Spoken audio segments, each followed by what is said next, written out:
যুদ্ধাপরাধের বিচারের নামে জাতিকে বিভক্ত করা হলে তা আত্মঘাতী হবে বলে মনে করেন বঙ্গবীর কাদের সিদ্দিকী ও অবসরপ্রাপ্ত মেজর জেনারেল সৈয়দ মোহাম্মদ ইব্রাহিম বীর প্রতীক। তারা বলেন, এই বিচারকে নির্বাচনী ইস্যু করে আগামী নির্বাচনে ক্ষমতায় আসার স্বপ্ন বাস্তবে পরিণত হবে না। আজ ঢাকা রিপোর্টার্স ইউনিটিতে গোলটেবিল আলোচনায় এসব মন্তব্য করেন খ্যাতিমান এই দুই মুক্তিযোদ্ধা। বিস্তারিত জানাচ্ছেন আমিরুল মোমিনিন মানিক। ক্যামেরায় ছিলেন জাভেদ পাটোয়ারি।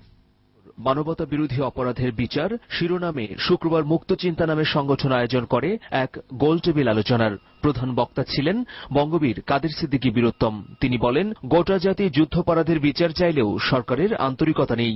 অপরাধ ট্রাইব্যুনালে আন্তর্জাতিক মানের আইনজীবী নেই বলে অভিযোগ করেন কাদের সিদ্দিকী। বঙ্গবন্ধু শেখ মুজিবুর রহমান 1972 সালে তিনি বিভক্ত জাতিকে একত্র করবার জন্য 73 সালে সাধারণ ক্ষমা ঘোষণা করেছিলেন।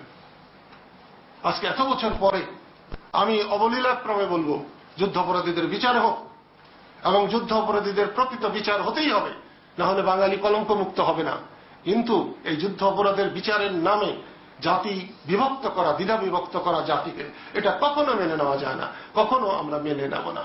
বঙ্গবীর কাদের সিদ্দিকী বলেন, বঙ্গবন্ধুর নামে জিয়াউর রহমান স্বাধীনতার ঘোষণা দিয়েছিলেন। এ ঘটনাকে চাপা দেয়া হবে, ইতিহাস বিকৃতি করা।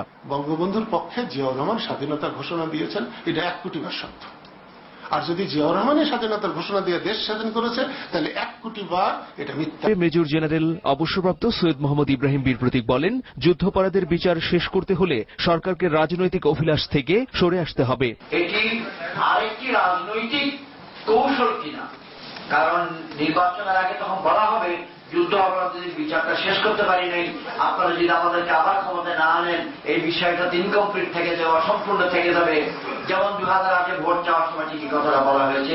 রাজনৈতিক দ্বন্দ্ব ও গুণীজনের মূল্যায়ন না করায় 40 বছরে দেশ খুব একটা এগোয়নি বলে অভিমত দুই বিশিষ্ট মুক্তিযোদ্ধার।